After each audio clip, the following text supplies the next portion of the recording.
अविनयमपनय विष्णु दमय मनश्शमय विषय मृगतृष्ण भूतदयां विस्तारय तारय संसार सागरतः। భాగవత ఆణిముత్యాలు అన్న ధారావాహికలో భాగంగా 4 వారాల క్రితం మనం సముద్ర మంథన ఘట్టం అది నేర్పే జీవిత పాఠాల గురించి తెలుసుకున్నాం. ఈరోజు దాని ఆధ్యాత్మిక అంతరార్థాన్ని గురించి తెలుసుకుందాం. మనం ముందే చెప్పుకున్నట్లు మన పురాణ కథలు చాలా మటుకు ఎంతో ప్రతీకాత్మకంగా ఉంటాయి. ఎన్నో జీవిత పాఠాలను నేర్పడమే కాకుండా ఎంతో లోతైన ఆధ్యాత్మిక అంతరార్థాన్ని కలిగి ఉంటాయి. వాటిలో సముద్ర మంథన ఘట్టం కూడా ఒకటి. దాని ఉపోద్ఘాతం, ఇంద్రుడు గర్వంతో దుర్వాస మునిని అవమానించాడు. దుర్వాసుని శాపంతో దేవతలు స్వర్గాధికారాన్ని కోల్పోయారు. విష్ణుమూర్తి సలహాతో దేవతలు ఏం చేశారు? దౌత్యపరంగా అసురుల సహాయం తీసుకొని సముద్ర మంథనం చేసేందుకు ఉపక్రమించారు. మందర పర్వతాన్ని కవ్వంగా తీసుకొని వాసుకిని కవ్వపు తాడుగా చేసుకొని బద్ధ శత్రువులైన దేవాసురులు ఇరు వర్గాల వారు చేయి కలిపి మంథనాన్ని ప్రారంభించారు. మంథనం చేస్తూ ఉంటే మందర పర్వతం నీట మునిగిపోయింది. విష్ణుమూర్తి కూర్మావతారం ఎత్తి మందర పర్వతాన్ని పైకి లేవదీశాడు. మంథన కార్యంలో సహాయం చేశాడు. మొదట్లో కాలకూట విషయం వెలువడింది. అందరూ భయభ్రాంతులయ్యారు. శివుడు ఆ హాలాహలాన్ని భక్షించడంతో అందరూ ఊపిరి పీల్చుకున్నారు. ఆ తర్వాత ఐరావతం, ఉచ్చైశ్రవం, కామధేనువు మొదలైన ఎన్నో విలువైన వస్తువులు కూడా ఆ సముద్ర మంథనం నుండి ఉద్భవించాయి. చివరకు ధన్వంతరి ప్రత్యక్షమై అమృత పాత్రని ఇచ్చాడు. ఇది సముద్ర మంథన నేపథ్యం. మనం ఇప్పుడు దాని ఆధ్యాత్మిక అంతరార్థాన్ని గమనిద్దాం. మన మనస్సే ఒక గొప్ప సముద్రం. ఎగసి పడుతున్న ఆలోచన తరంగాలు, ఈదలేమనిపించే లోతులు, ద్వంద్వాలనే ఆటుపోట్లు, కామ క్రోధాలనే మొసళ్ళు, మోహ మద మాత్సర్యాలనే ఇతర సముద్ర జంతువులు మొదలైన వాటితో కూడుకొని ఉంది. సముద్రపు లోతుల్లోకి వెళ్ళడం ఎంత కష్టమో మనసు లోతుల్లోకి వెళ్ళడం కూడా అంతే కష్టం. కానీ ఒక్కసారి వెళ్ళామా ఆ లోతుల్లో ఎంతో విలువైన సంపద మనకి లభ్యమవుతుంది. కనుక మన మనస్సు అనేది ఒక పెద్ద విశాలమైన సంక్లిష్టమైన సముద్రం. దాని నుండి మనం మోక్షమనే అమృతాన్ని పొందాలంటే దాన్ని ఎక్స్ప్లోర్ చేయాలి.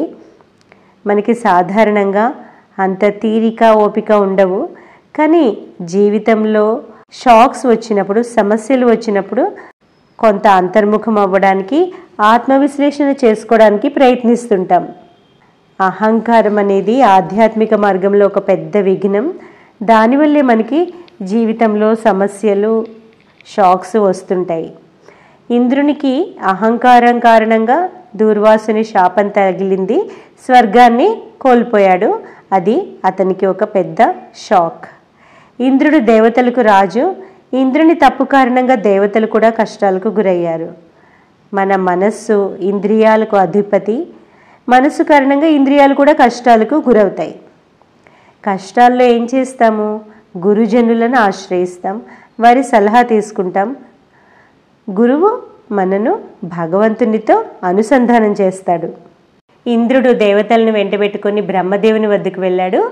బ్రహ్మ దేవతలతో పాటు వారిని విష్ణుమూర్తి వద్దకు తీసుకువెళ్ళాడు. ఇక్కడ బ్రహ్మ గురువుకి సంకేతం.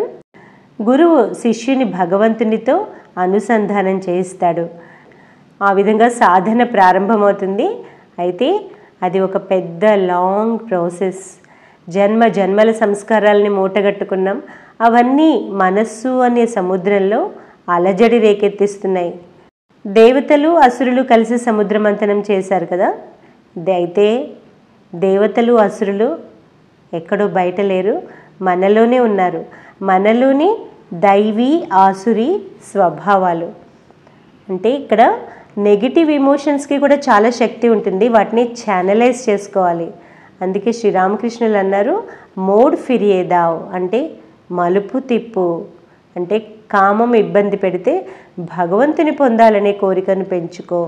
క్రోధాన్ని అదుపులో పెట్టుకోలేకపోతే సాధనలో వచ్చే విఘ్నాలపై కోపాన్ని పెంచుకో. అలాగే మోహ మద మాత్సర్యాల విషయానికి వస్తే భగవంతుని పట్ల మోహాన్ని పెంచుకో. అలాగే నేను దేవుని బిడ్డను అన్న మదంలో తప్పు లేదు. అలాగే ఇతర సాధకులతో మాత్సర్యం లేదా పోటీ పెట్టుకో. వారు పురోగతి పొందుతున్నారు, నేనెందుకు ఇంకొంచెం ప్రయత్నించకూడదు అని. కనుక మన ఇమోషన్స్ అన్నింటినీ రిఫైన్ చేసుకుంటే వాటి శక్తి మనకు సాధనలో ఎంతో ఉపయోగపడుతుంది. వాటి నుండి మనం తప్పించుకోలేము, వాటిని ఛానలైజ్ చేసుకోవాలి. సముద్ర మంథన ఘట్టంలో మందర పర్వతాన్ని కవ్వంగా ఉపయోగించారని చెప్పుకున్నాం. ఇక్కడ మందర పర్వతం ఏకాగ్రతను సూచిస్తుంది. మొదట్లో ఏకాగ్రత కుదరక పర్వతం మునిగిపోయింది. అలాగే మనసు అలజడికి లోనవుతుంది. ఏకాగ్రత కుదరడం ఎంతో కష్టమవుతుంది. దైవ కృపతోనే సాధన ముందుకు సాగుతుంది. సాధన ప్రారంభంలో ఏమనిపిస్తుంది? ఆహా, నేను ఇంత జపధ్యానాలు చేశాను, నాకు త్వరలోనే భగవల్లాభం కలిగిస్తుంది అనుకుంటుంటాం. ఆధ్యాత్మిక పురోగతి సాధన సాపేక్షం అనుకుంటాం. కానీ ఆ తర్వాత తెలుస్తుంది మన సాధన వల్ల అయ్యేది ఎక్కువ లేదు, భగవంతుని కృప కావాలి అని. సాధన ద్వారా ఎవరు భగవంతుని పొందలేరు. భగవంతుని కృప ద్వారానే సాధనలో పురోగతి సాధ్యమవుతుంది. అయితే మరి సాధన దేనికి అంటే ఈ విషయం తెలుసుకోవడానికి, అంటే కృప ద్వారానే సాధ్యమవుతుంది అన్న విషయాన్ని తెలుసుకోవడానికి సాధన కావాలి అని.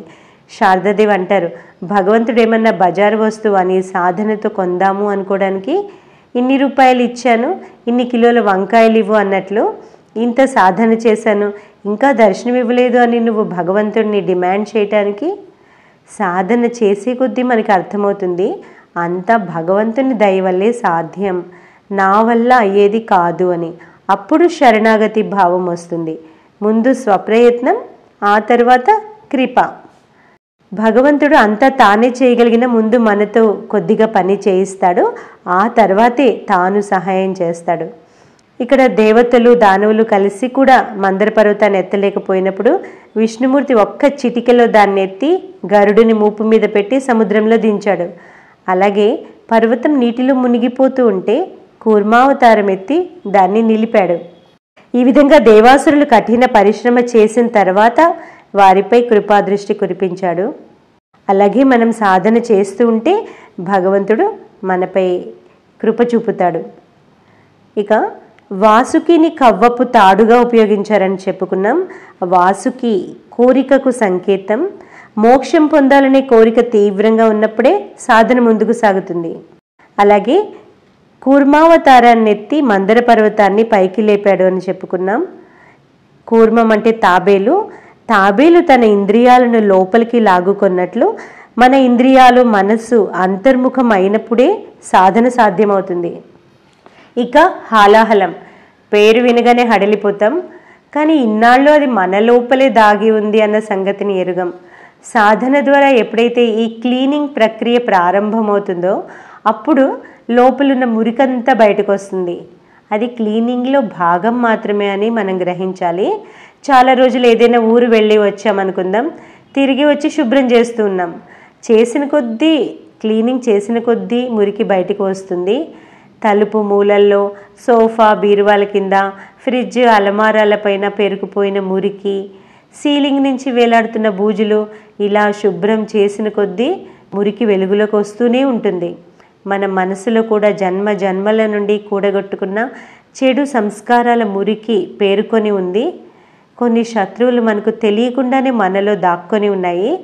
ఎప్పుడైతే సాధన ద్వారా మన లోపలకు వెలుగు ప్రసరిస్తుందో అప్పుడు ఆ మురికంతా బట్టబయలవుతుంది. ఇన్నాళ్ళు తెలియలేదు ఏంటి అంటే మనకి అశుభ్రంగా ఉండడం అలవాటైపోయింది. ఇప్పుడు స్వచ్ఛత అంటే ఏమిటో తెలిసినప్పుడు, మనలోని మనస్సాక్షి పారదర్శకంగా మారినప్పుడు మనలోని కల్మషాలు వెలుగులోకి వస్తాయి. ఎత్తదగ్రే విషమివ పరిణామే అమృతోపమం అన్నారు. శ్రేయస్సుని చేకూర్చేది ఎప్పుడు మొదట్లో ప్రియంగా ఉండకపోవచ్చు. రోగం ఉంది కాబట్టి మందు కావాలి, పథ్యం కావాలి. టాక్సిన్స్ మన కడుపులో పేరుకుపోయాయి, వాంతుల ద్వారానో విరేచనాల ద్వారానో అవి బయటకు రావాలి. ఆ తర్వాతే పొట్ట బాగుంటుంది. సాధనా పర్వంలో, ఆధ్యాత్మిక సాధనలో ఈ వ్యవధి, ఈ పీరియడ్ ఎంతో కష్టసాధ్యమైనది. Dark night of the soul అంటారు. లోపల యుద్ధం, బయట యుద్ధం. ఇక ఆధ్యాత్మిక జీవనం నా వల్ల కాదేమో అనిపిస్తుంది. అలా అని పూర్తిగా లౌకిక జీవితం గడపలేకపోతాం. అయితే భయపడాల్సింది లేదు. గురుకృప మనకు దాని నుంచి బయటపడే మార్గాన్ని చూపిస్తుంది. లోపలున్న మురికంతా బయటకు వచ్చి లోపల శుద్ధి జరుగుతుంది. ఈ పీరియడ్ గడిచిపోతే సాధనా పర్వంలోనే ఒక పెద్ద గండం గడిచి గట్టెక్కినట్లే ఆ తర్వాత మనసు కొంచెం ప్రశాంతమై ఆనందం కలుగుతుంది. సాధనలో ఆనందం పొందడం ప్రారంభిస్తాం. ఆ తర్వాత సాధనలోని మరొక విఘ్నం ప్రారంభమవుతుంది. అదేమంటే మనం సాధనలో చాలా పురోగమించేస్తాం అనుకుంటాం. ఇతరులు మనను గుర్తించాలి, గౌరవించాలి అని ఉబలాట పడతాం. లేకుంటే విరక్తి చెందుతాం. పేరు ప్రతిష్టలు, సిద్ధుల రూపంలో కూడా ప్రలోభాలు వస్తాయి. వాటికి లొంగిపోతే అవి ప్రతిబంధకాలు అవుతాయి అంటారు. పతంజలి మహర్షి తన యోగ సూత్రాల్లో ఎన్నో సిద్ధుల గురించి వివరిస్తాడు. భాగవతం 11వ స్కందంలో కూడా శ్రీకృష్ణుడు సాధనా పర్వంలో సాధకుడు పొందే సిద్ధులను గురించి వర్ణించి చివర్లో అంటాడు, ఇవన్నీ వాస్తవానికి ప్రతిబంధకాలు, సమయం వృధా అవుతుంది మాత్రమే. కనుక భక్తుడు వీటి నుంచి దూరంగా ఉండాలి, అప్పుడే గమ్యాన్ని చేరుకోగలుగుతాడు అని. ఇక్కడ సముద్ర మంథన ఘట్టంలో విష్ణుమూర్తి దేవతలను అందుకే ముందే హెచ్చరించాడు. మీరు మంథనం చేస్తూ ఉంటే ఆ సముద్రం నుండి మొదట్లో కాలకూటం అనే విషం బయటకు వస్తుంది. భయపడి పని మధ్యలో మీరు ఆపేయద్దు. ఆ తర్వాత సముద్రం నుండి ఎన్నో చక్కటి వస్తువులు ఉద్భవిస్తాయి, వాటి పట్ల ఆశ పెట్టుకోవద్దు అని. ఒక గొప్ప పనిని చేపట్టాలంటే ఎన్నో విఘ్నాలు వస్తాయి. సహనంతో, ఉపాయంతో వాటిని దాటుకుపోవాలి. ఎన్నో ప్రలోభాలు వస్తాయి, లొంగకుండా ముందుకు సాగాలి. అంతిమ లక్ష్యం మీద దృష్టి ఉండాలి. పని సగంలో ఆపివేయకూడదు, అప్పుడే గమ్యం చేరడం సాధ్యమవుతుంది. దేవతలు హాలాహలం వచ్చిందని ఆగిపోలేదు, ప్రలోభాలకు లొంగలేదు. ఆ విధంగా సముద్ర మంథనాన్ని కొనసాగించినప్పుడు చివరకు ధన్వంతరి ప్రత్యక్షమై అమృత పాత్రనిచ్చాడు. అదేవిధంగా సాధకుడు హాలాహలం లాంటి చీకటి అవస్థకు బెదరకుండా, సిద్ధుల వంటి ప్రలోభాలకు చెదరకుండా అధ్యవసాయంతో సాధన కొనసాగిస్తే మోక్షం కరతలమలకమవుతుంది. అదే సముద్ర మంథనం మనకు నేర్పే ఆధ్యాత్మిక పాఠం. ఓం శాంతి శాంతి శాంతి. హరి ఓం తత్సత్.